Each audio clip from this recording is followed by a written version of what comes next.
Welcome to the Oshkosh City Council information segment of the forum, presented by the League of Women Voters of Winnebago County and Oshkosh Community Media Services Television City Cable 10. This event will also be simulcast on WOCT 101.9 FM, Oshkosh Community Radio. This segment is unusual. It is likely that the three candidates on the ballot will be elected to the three open seats. The term of office is 2 years. Although these candidates do not face opposition, the League believes it is important for voters to meet them and understand their priorities. Therefore, the League has asked them to prepare answers to questions that they were submitted in advance. And there will be no audience questions, so it'll be a very brief segment. Candidates include, alphabetically, Deb Allison Osby, Tom Peck, and newcomer Benjamin Stepanek. The first two have already been serving on the council. Margie, go ahead with the first question. Okay, question one, which you've had. Tell us about your background and why you are seeking re-election or election to the Oshkosh City Council. You have 2 minutes, and we'll start with Deb. Thank you, Margie. Good evening. First, I'd like to say thank you to the League of Women Voters for the opportunity and to host this fine event, and to those that are watching and listening. I am Deb Allison Osby. I live here in Oshkosh. I've been here just about 18 years, so I'm a transplant into the community, which is a little bit different from those that have been born and raised here. Come from a different perspective, come from northern Wisconsin, in which is a very tourist area right on Lake Superior. I owned 2 businesses in Oshkosh. Both of them started, one in 2001, another one that was a spin-off of the one location that we had up in Bayfield. So started them from scratch, grew them, and then sold them. I currently am married. I have 2 daughters. One goes to UWO and another one goes to Lourdes Academy. And I'm currently an investment advisor. I've served 4 years on council already. The reason why I am running again is just because the environment when I came on was one in which I thought Oshkosh was ready for a change, and we've worked very diligently and very hard to kind of change the momentum and to have it going in a more progressive forward direction and address some issues that certainly were challenges that the city was facing. The running another 2 years, I think, although we've come and we've made some real strides, there's still a ways to go. So looking forward to, unless there's a write-in candidate that ousts one of us or myself, looking forward to another 2 years. Thank you, Deb. Tom Peck. Thank you to the League for holding this, Margie and Kathy for moderating it. My name is Tom Peck, Jr. I'm a lifelong resident of Oshkosh. I have over 30 years of business experience. My wife and I own a small business in Oshkosh, so we're invested in the community. 4 years ago, when I ran for City Council, there were some things that I focused on: economic development, infrastructure, strong and healthy neighborhoods, as well as maintaining and enhancing our cultural assets and our quality of life assets. Those 4 things became a part of our strategic plan that I was a member of council that we adopted. We just revised that and re-updated it. Again, those 4 pillars are still in there. When I ran for council, those were the things I focused on. We have, as Deb indicated, made progress on many of them. There's a lot of progress to go. I've seen where Oshkosh has been. I see where Oshkosh is now. I know where Oshkosh can be and will be in the future. That's why I'm running another 2 years, to make Oshkosh be what it can and will be. Thank you. Thank you very much. Benjamin Stepanek. Thank you. I want to thank the League of Women Voters for hosting tonight's forum. They're a great organization, and I really appreciate the invitation to participate tonight. I am Ben Stepanek. I'm a student at UW Oshkosh. I'm pursuing a major in political science and a minor in public administration. When I heard there would be an open seat on the Common Council, I went to members of the community, leaders of the community who I respected and have great respect for, and whom the community greatly respects. And I talked to them about my potential candidacy, if they felt that my skill set was one that would be up for the challenge of being a city councilor. And after speaking with these individuals, I decided to enter the race for Common Council. I'm running because I want to continue the great work that is already going on. We are doing so much to build economic development, quality of life assets in the city. but I wanted to be a part of it. That is one of the reasons why I'm running. I'm also running because I want to build and strengthen our community and make Oshkosh the #1 destination for people looking to move to the Fox Valley and to the state of Wisconsin. Thank you. Thank you very much. Second question you received in advance, and I forgot to introduce League member Margie Davey, who is helping me up here. Second question in advance, on your to-do list, what are your personal top 2 or 3 priorities for the city of Oshkosh? And why these? And we'll start with Tom Peck. Actually, it's not about personal. I am a city council person for Oshkosh. Therefore, I represent the citizens. So my priorities are what the citizens of Oshkosh require, and that is economic development, a vital infrastructure, strong and healthy neighborhoods, as well as our quality of life assets.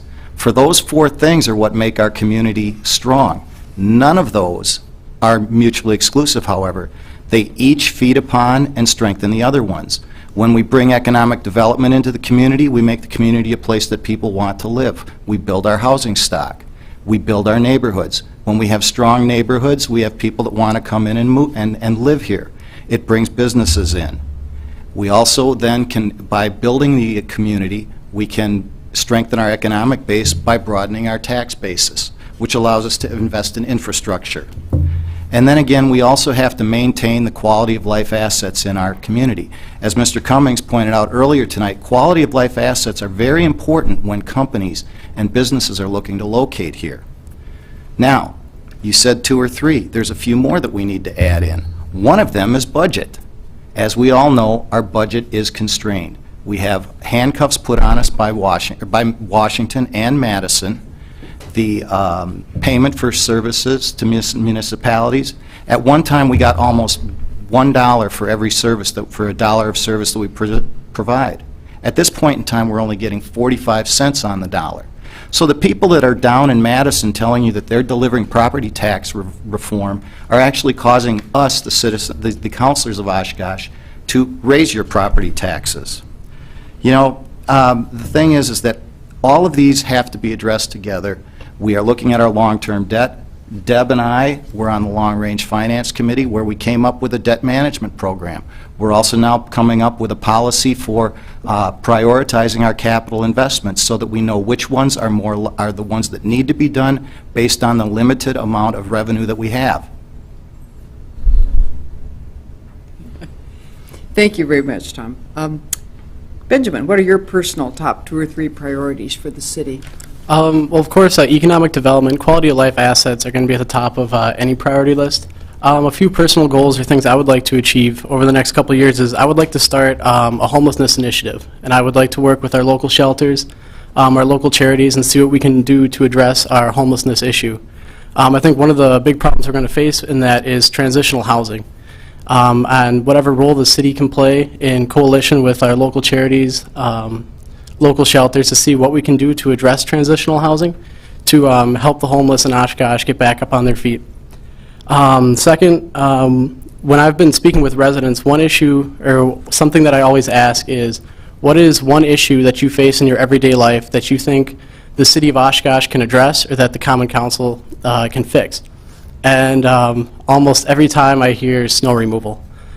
So I would like to see the City Council perhaps re-examine its policy in regards to snow removal, make it a higher budgetary priority.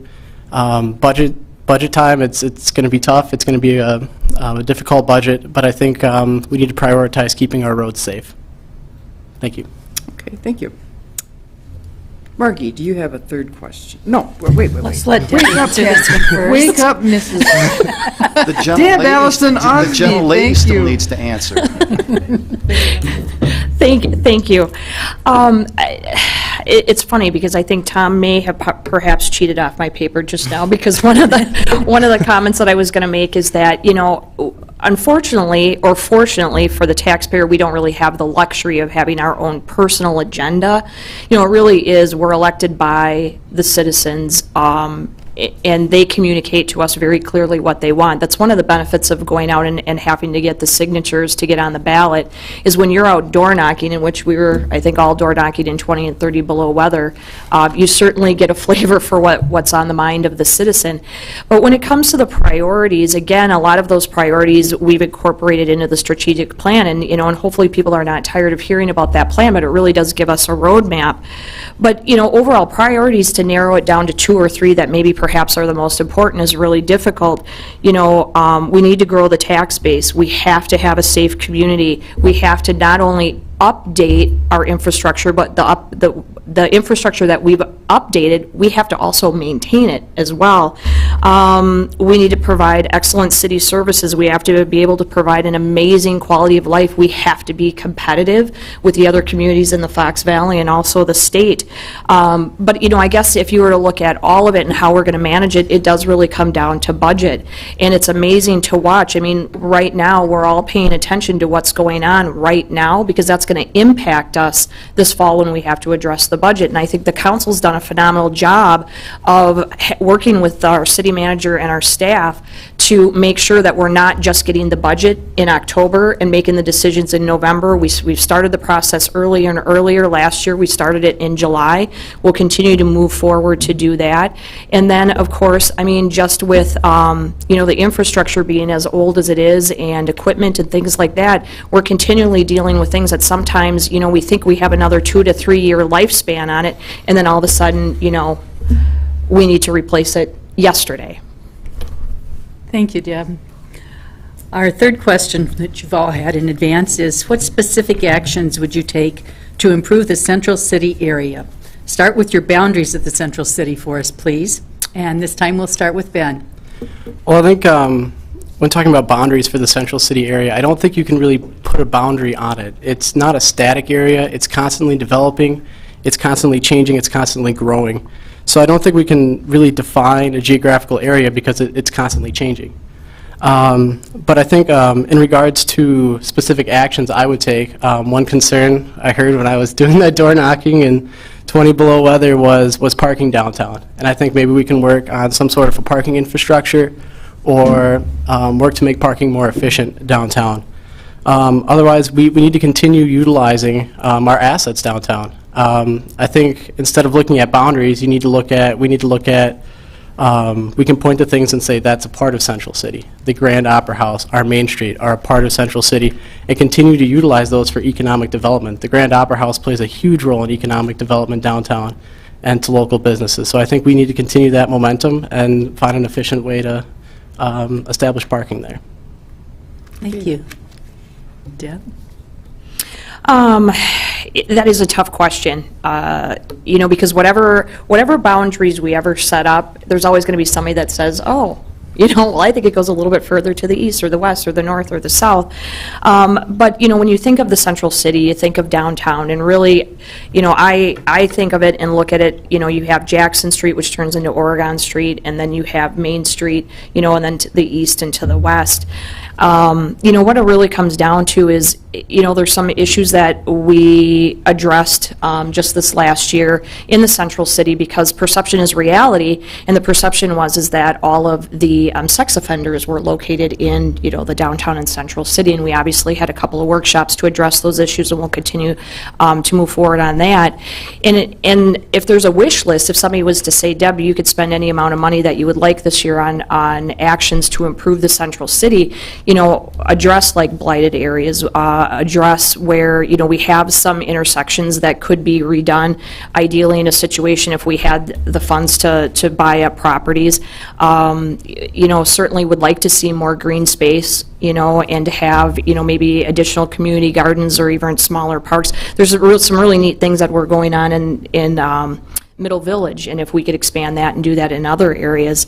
But the tough part is going to come is that there are some things that we would like to do, and there are some things that we would like to change. Some of those are going to require that coming from our capital improvements budget, and the council has made a decision in the best interest of the city in order to improve our bond rating, as well as make sure that we're not just looking out for ourselves now, but for the councils and city managers down the road. We have $11.4 million million that we've committed to spend, when in past years, we have spent 15, 17, 19 million dollars. That's a big chunk to have to cut. So really, our actions are going to be kind of limited by, how much, basically the needs and the have-to-haves of the city before we can even look to specific actions for the central city.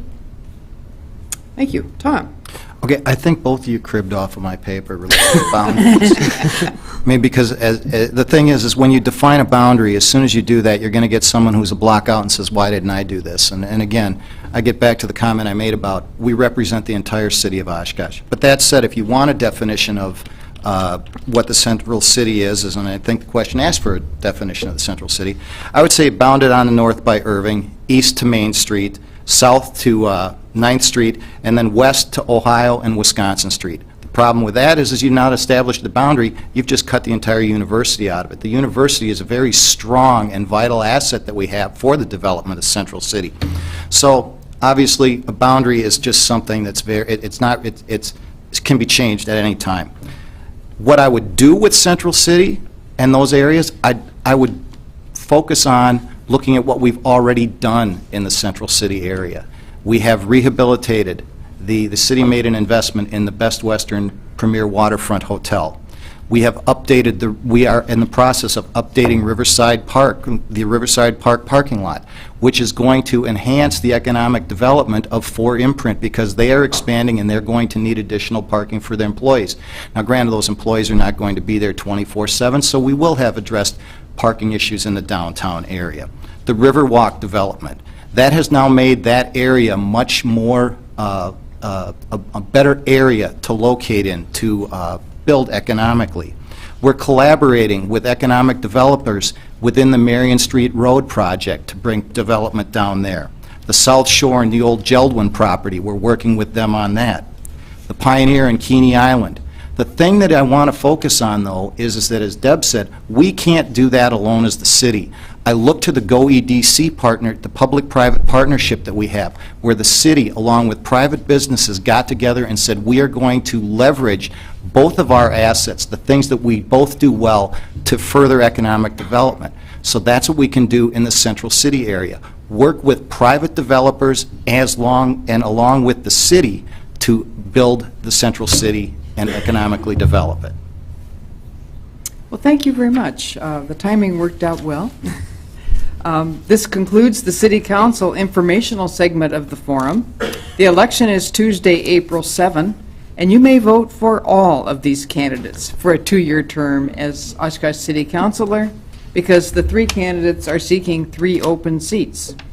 After a brief break, we will resume with candidates for the Oshkosh Area School Board. Let's give them a round of applause.